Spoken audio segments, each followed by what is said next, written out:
सदस्य और बिहार के प्रभारी भाई भूपेंद्र यादव जी, हम सब के वरिष्ठ सहयोगी और बिहार सरकार में उप मुख्यमंत्री सम्माननीय सुशील कुमार मोदी जी, हमारे बिहार सरकार में मंत्री सुरेश शर्मा जी, हमारे यहाँ के लोकप्रिय सांसद भाई अजय निषाद जी, हमारे विधायक अशोक सिंह जी और हमारे किसान चाची सम्माननीय राजकुमारी देवी जी, सम्मानित मंच और यहाँ उपस्थित हमारे प्रगतिशील किसान भाई जो किसान की दृष्टि से एक विकसित किसान के रूप में कार्य कर रहे हैं, और मुजफ्फरपुर के हमारे वरिष्ठ साथीगण जो कोरोना के कारण, प्रोटोकॉल के कारण वो इस सभागार में नहीं है, बाहर हमारी बात सुन रहे हैं।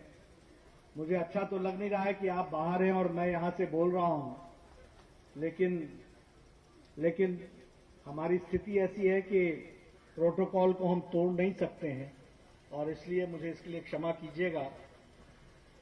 अभी सुशील मोदी जी ने आपसे बड़े विस्तृत रूप में चर्चा की कि किस तरीके से वो किसान की आमदनी बढ़ा रहे हैं।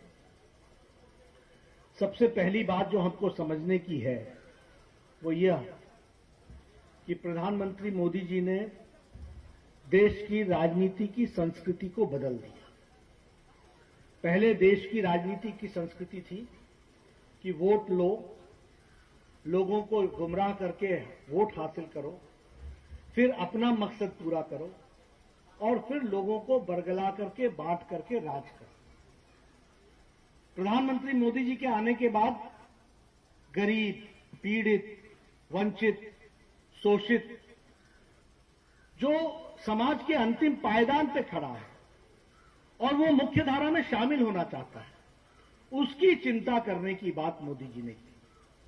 और इसीलिए जितने भी कार्यक्रम बने, फिर चाहे वो कार्यक्रम जनधन योजना का हो, फिर चाहे वो कार्यक्रम मुद्रा योजना का हो, फिर चाहे वो कार्यक्रम उज्ज्वला योजना का हो, गरीब लोगों को 8 करोड़ लोगों को गैस का चूल्हा पहुंचाना, गैस के सिलेंडर पहुंचाना, फिर चाहे वो उजाला योजना हो, 18,000 गांव जो आजादी के इतने साल बाद भी वो अपने गांव में बिजली नहीं थी, उनको बिजली पहुंचाने का विषय हो, फिर चाहे 2.5 करोड़ ऐसे लोग थे और ऐसी बस्तियां थी जिनको बिजली नहीं थी, उनको बिजली पहुंचाने का काम किया।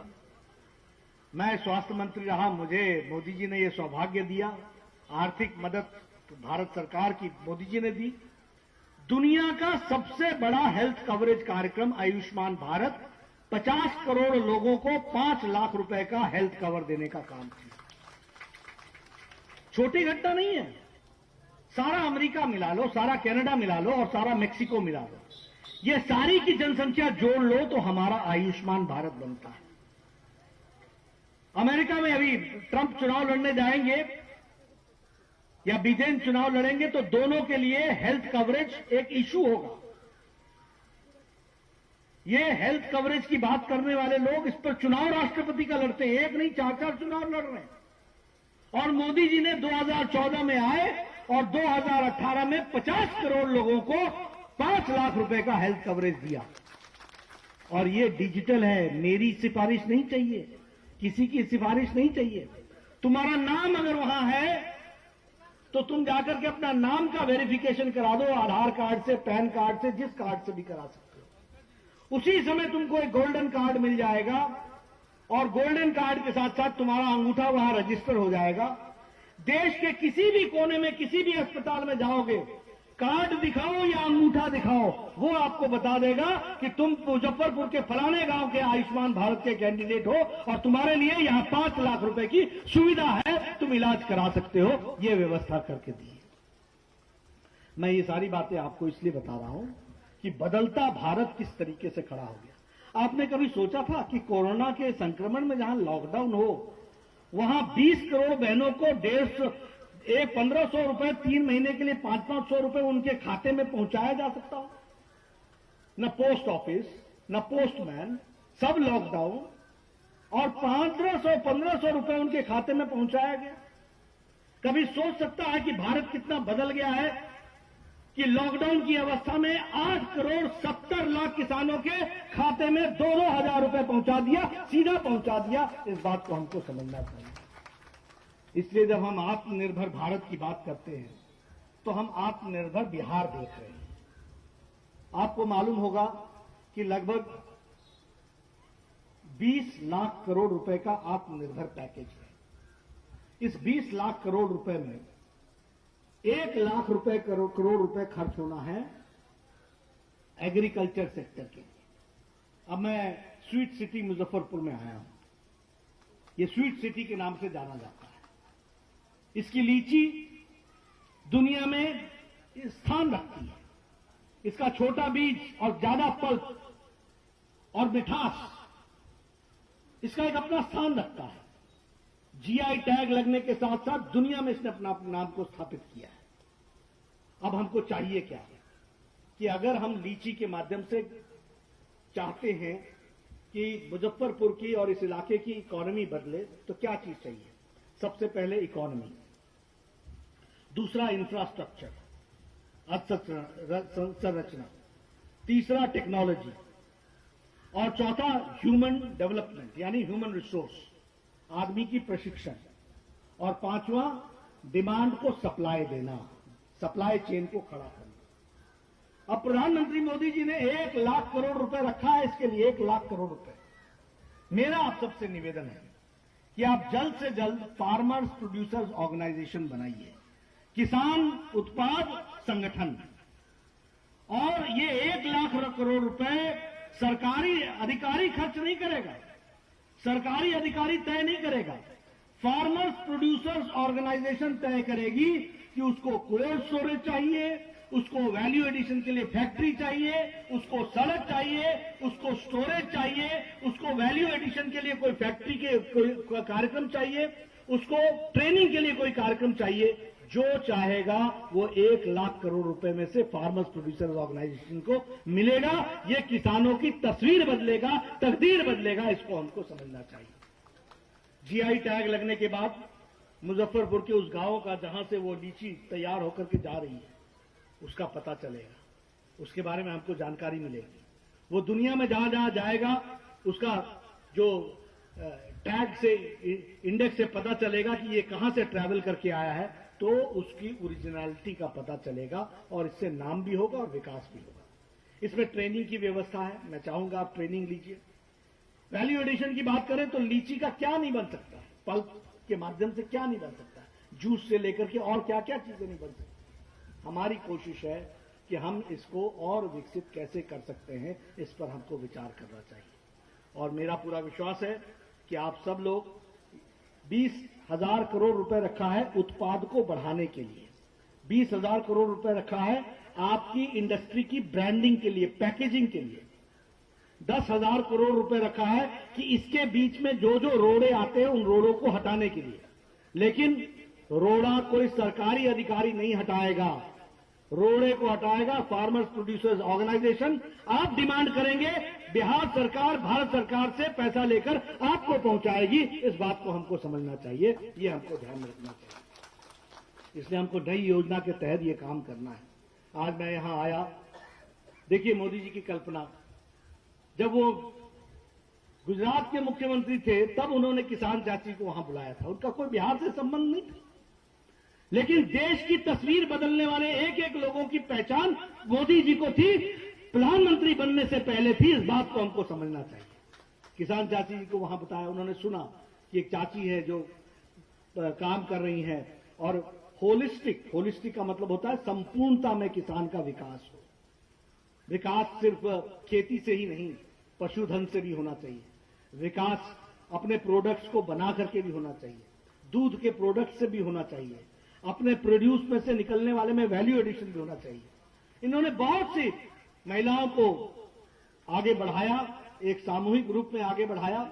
और आप जानते हैं कि प्रधानमंत्री मोदी जी ने जहां किसान चाची को सम्मानित किया पद्मश्री से, वहीं हमारे कर्नाटक के रहने वाली एक बुजुर्ग महिला 70 साल की, जिन्होंने लगभग 200 जड़ी बूटियों पर काम किया था और जो औषधि के रूप में काम आते थे। उसी तरीके से इंदौर की महिला जिसने 80 साल की उम्र में भी सामाजिक कार्य में अपनी रुचि दिखाई थी, इन सबको पद्मश्री दे करके सम्मानित करके समाज को, भारत को खड़ा करने का प्रयास किया है। ये हमको समझना चाहिए। आज मैं जब मुजफ्फरपुर आया, उनसे मिला, मैंने कहा कि मैं बड़ा प्रेरणा लेके जा रहा हूं। तो मित्रों, मैं आपको एक ही बात कहना चाहता हूं, एमएसएमई सेक्टर है, मीडियम एंड स्मॉल इंडस्ट्रीज के लिए, इसके लिए 3 लाख करोड़ रुपए रखा गया। 3 लाख करोड़ उधार दिया जाएगा, कोलैटरल लोन दिया जाएगा, बिना किसी गारंटी के और श्योरिटी के दिया जाएगा लोन, और 1,10,000 करोड़ रुपए लोन डिस्पर्स हो गया है।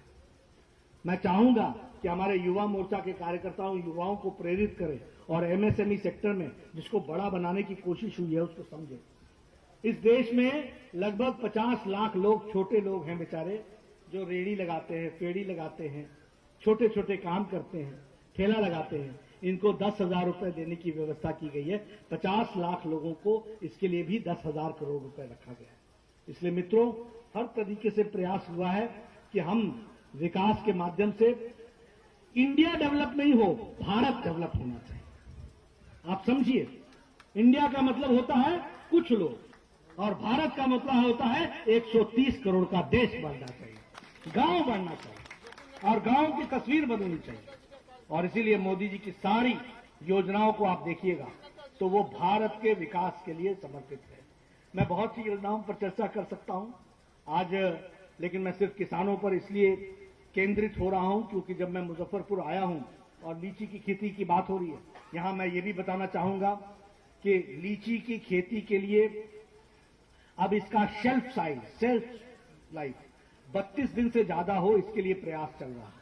गामा रेज के माध्यम से उसका भी एक सेंटर यहां बनाया गया है, जिसके माध्यम से लीची की उम्र बढ़ जाती है, लीची खराब नहीं होगा, लीची ज्यादा दिन तक मार्केट में बेचने के लिए हमारे पास विद्यमान होगा। मार्केट स्टेबलाइज करे, मार्केट बढ़े, तब लीची बेचा जाए, इसकी भी व्यवस्था हो सकेगी ताकि किसान को ज्यादा लाभ हो सके।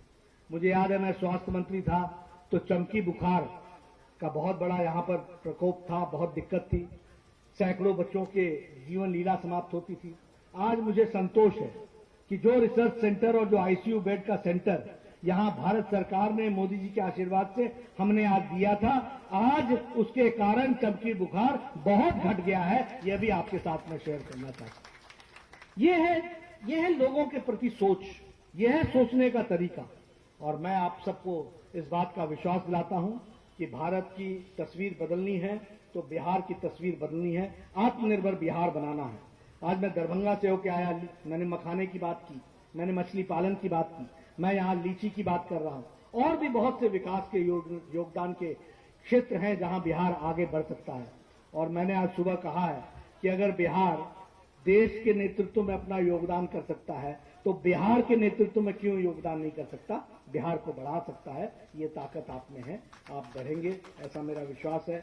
आप लोगों ने बड़े शांति से, जो अंदर बैठे हैं वो भी और जो बाहर खड़े हैं बेचारे वो भी बड़े शांति से मेरी बात सुनी है। आप सबका बहुत बहुत धन्यवाद और शुभकामनाएं भी देता हूं आपको और विश्वास दिलाता हूं कि हम सब लोग मिलकर के किसान की तस्वीर बदलेंगे और उसको मुख्य धारा में आगे बढ़ने में हर एक तरीके का प्रावधान किया जाएगा। आप सब ने मेरी बात सुनी, आपका बहुत बहुत धन्यवाद।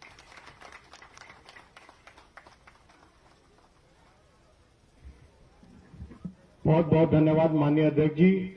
आपने बिहार कैसे आत्मनिर्भर बने उसका जो परिकल्पना हो हम लोगों के सामने रखा है। हम आपको आश्वासन देते हैं कि बिहार भाजपा, आपने आज पटना में आत्मनिर्भर बिहार अभियान की शुरुआत भी की और हम उस दिशा में जो भी कदम हो सकता है हम जरूर उठाएंगे और आपके इस अभियान को हम सफल जरूर बनाएंगे। बहुत बहुत धन्यवाद माननीय अध्यक्ष जी। मैं इस कार्यक्रम को सुचारू ढंग से चलाने के लिए माननीय जिलाध्यक्ष श्री रंजन कुमार जी और इस क्षेत्र के लोकप्रिय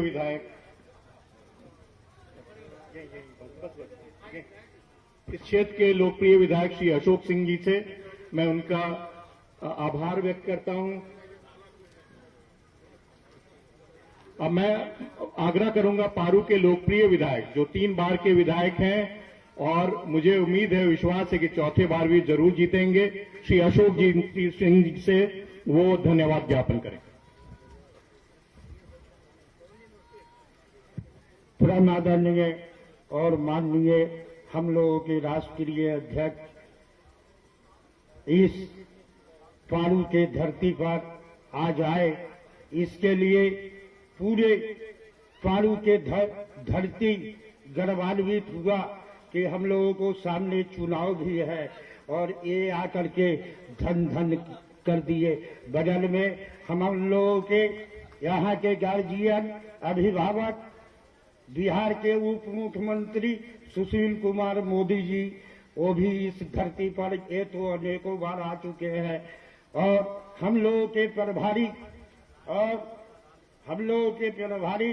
और बिहार के प्रभारी भूपेंद्र यादव जी, बगल में हम लोगों के 3 बार से संसद और बगल के बेतिया के संसद और प्रदेश के प्रदेश अध्यक्ष हमारे भाई संजय जायसवाल जी, और यहाँ आए बड़े भाई सुरेश शर्मा जी, तमाम जनक राम जी, तमाम नेतागण मंचासीन।